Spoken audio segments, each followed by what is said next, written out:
If you just started your web design agency, but you have no idea what to start designing, developing, making, launching, then this channel is for you. And if you are a repeat watcher, welcome back. Today we're diving deep into the world of how to make a website, exploring the best tools and platforms to use to make beautiful websites, converting websites to make websites fast, and the best platforms to use to make websites rank good on Google and so on. Now, I've used all of them myself, so I will be giving my personal opinion and also some facts about them. So this video will be packed with great value. With that said, let's jump straight into it. We're going to go over all the platforms and tools that are available with enough info online so you could learn them. A big disclaimer, I am a big advocate of actually hiring designers and developers and SEO specialists to do the work for you in your agency. That makes it far easier to scale. But if you just started off with no cash, you might have to start yourself. So we're going to start from the beginning. Now, with that said, here are all the modern and available tools and platforms ranked in two categories with their pros and their cons. Like we said, we divided these into two categories, the no-code category and the code category. We are starting with the easiest to learn category, which is no-code. Starting off with WordPress. What is WordPress? WordPress is a popular no-code content website builder powering over 60% of the internet. It's an absolute powerhouse with an extensive plugin ecosystem, which are basically extensions for your website, and it has a large community. The learning curve here is just below medium, I would say. Not that hard, but also not super easy. And some pros are, you have an extensive plugin ecosystem for added functionality. You have large community support, versatile for various website types. It's very good for SEO and it's quite cheap. Now, some downsides are you have regular updates and maintenance. Some plugins may be incompatible, meaning you sometimes can't really use them because they're outdated or they don't support the functionality that you want. And you have to buy a server yourself. Now, I have to say they are very cheap. I pay like $60 for 100 websites, which is really cheap for a year. But yeah, it can also be very expensive based on the type of server that you want. Now, I actually use this for my agency myself. I would recommend this if you want to make a good, robust website for a cheap price with minimal customization. Then we have another popular one called Webflow. This one is best when you want to make visual web development, basically for designing, building and launching responsive websites without coding. The learning curve is a bit higher than WordPress, but you can make very, very pretty websites quite easy with this, like this, or this, or this. Pros here are a very good drag and drop interface. It can make very cool websites quite easy and can make good animations quite easy. It has some very good design capabilities, and hosting and CMS functionality are automatically in there, meaning you don't have to do that yourself or install a plugin for that, for example. The cons are it can be relatively expensive, and the learning curve for advanced features are a bit high, and it's hard to find good affordable developers that can say React or WordPress. Now, I considered using this myself.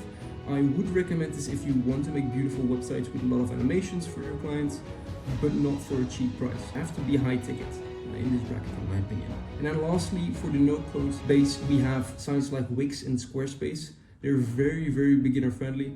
Good to start out and make your very first website. Both are extremely user-friendly website builders with templates and drag and drop editors and add-ons for added functionality. Very good if you just have a business and want a website with nothing fancy.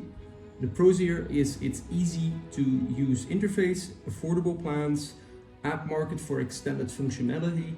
The cons here are you have a limited customization compared to coding. It's platform specific hosting also, and it has limited SEO capabilities. I would not recommend this for your agency. It's good to start, or if you just have like a bakery or like a small business, it's good to use Wix or Elementor because it can be relatively cheap compared to the others, and it's very easy to use. Everybody can use it and can make beautiful websites with it, but for SEO, for scalability, it's very bad. Would not recommend this for agencies. Would recommend this for the local bakery that wants a website. Now, that was all the popular no-code tools out there. Obviously there are more, but these are the ones I would recommend when you start your no-code agency or just agency, web design agency in general. With that said, we are going in the zone of code. These are way harder to learn. I was a software developer myself for 4 years. I have coded in all of them, and I can say like no-code is the far better option. No-code is the far better option to actually build a scalable business. Yeah, there are arguments for that. I do understand that, but that said, that's my opinion. Like I said, it does take more time to develop, even if you have presets, but you have a lot more customization, which is very important.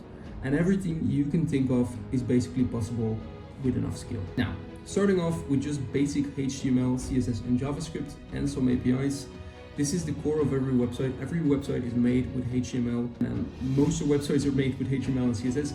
And also most websites are made with HTML, CSS, and JavaScript. You can do basically everything you want if you put a backend on it, basically database, but it takes a lot more time compared to the no-code tools. In my experience, faster is always better.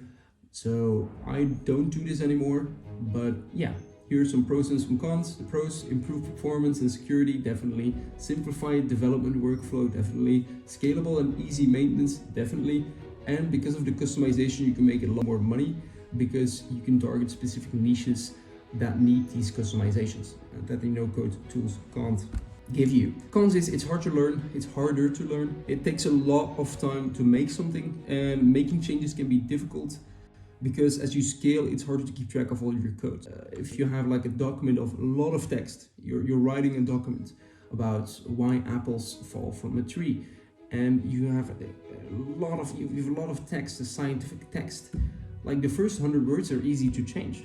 But once you have 5,000 words on this paper about how apples fall from a tree, yeah, once you have 5,000 words and you don't have a Control F or Command F, it's very hard to make changes. You can, but you have to read the document all over again, or you have to have a really good structure, and that can take a lot of time sometimes. So, wouldn't recommend this. Great way to start and to learn about web development, but would not recommend it. Second is frameworks like React.js, which I recommend by the way, or you can use Vue.js or AngularJS, also very good, but my preference goes to React.js. These are modern JavaScript frameworks / libraries, because React.js is a library, which are basically extensions on top of JavaScript that make it easier and faster to code. You can make interactive, dynamic, and high-performance web applications with it, so you can build on top of it to make an even better product. It does take a lot more time, but it is component-based also, which means every tiny thing, like a footer, for example, or a navigation, is in its own folder and has its own code, so it's easier to read and to change things later, because you don't have a 5,000 words folder right now. You have, for example, 250 words folders, and each folder is nicely categorized. So the pros: it's component based, so you can use them over and over again. It's easier to read, easier to change. There's a virtual DOM for efficient updates, a strong community support, by the way. Like, think of Reddit, Facebook, everywhere you go, you have a lot of online communities that support this. It's easier to scale, in my opinion. Also, the cons: it has a steep learning curve. It's not easy to learn. It's more expensive as you scale. It's very cheap in the beginning, by the way, because if you know the right hosting, you can host it for free if you have a domain. It's more expensive as you scale. It's hard to find good developers once you have a stable business. That's why I don't choose this one, because it takes more time and the developers are very hard to find, and WordPress developers, good WordPress developers, are almost everywhere. Once you have a large code base, changes could take a longer time. Like I said, with the folders example, you have 20 folders of 250 words each. Now imagine you have 300 folders. It makes it obviously easier than the HTML and CSS, obviously, but you have 300 folders, it's very hard to find things, even if you categorize them very well. That's why I don't actually choose them. I would recommend this if you want to go into a niche where customization is key. Otherwise, I wouldn't. But again, I would definitely not recommend this to use in your agency, because like often you need to make changes. If you work with large projects, it's a no-go. It takes more time to actually code something like this. It can take a week, 2 weeks, 3 weeks, sometimes even 4 weeks. If I let a developer develop it in WordPress, it's done in a week. So basically that were all the popular platforms and tools you can use to start building your website online.